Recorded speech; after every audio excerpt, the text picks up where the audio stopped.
જય માતાજી, હર હર મહાદેવ।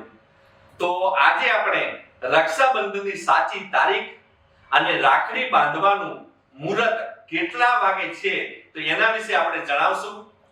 તો આ વર્ષે પૂર્ણિમાની તિથિ 2 દિવસની હોવાથી રક્ષાબંધનના તારીખ વિશે ખૂબ જ મૂંઝવણ છે। તો જાણીએ કે રક્ષાબંધનની સાચી તારીખ અને રાખડી બાંધવાનો શુભ સમય અને ધાર્મિક એનું મહત્વ શું છે। તો દેશભરમાં રક્ષાબંધનના તહેવાર પર ખૂબ જ ધામધૂમથી ઉજવણી કરવામાં આવે છે। આ દિવસે બહેનો પોતાના ભાઈના કાંડા પર રાખડી બાંધે છે અને ભાઈ તેમની રક્ષા કરવાનું વચન આપે છે। રક્ષાબંધન પર કાંડા પર બાંધવામાં આવતી રાખડી એ માત્ર એક દોરો નથી, પરંતુ વિશ્વાસ, પ્રેમ, ફરજનું એક પ્રતીક છે।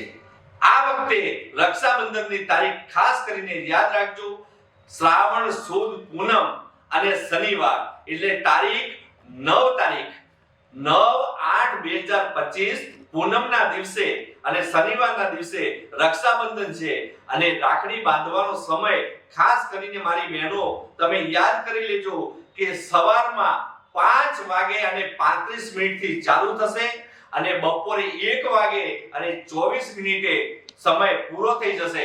તો મારી બહેનોને ફરીથી મારે જણાવવાનું છે કે આ પેલે ભાઈને રાખડી બાંધવાનો સમય સવારે 5:35 થી શરૂ થઈ જવાનો છે અને બપોરે 1:24 સુધી છે। તો બને એટલો ભાઈને જે રાખડી બાંધવાની છે એ સવારથી માંડી અને બપોરે 1:24 સુધી બાંધી લેવી। બસ આવી જ માહિતી માટે અમારી YouTube ચેનલને લાઈક કરજો, શેર કરજો અને સબસ્ક્રાઇબ કરજો। જય માતાજી, જય શ્રી કૃષ્ણ, હર હર મહાદેવ।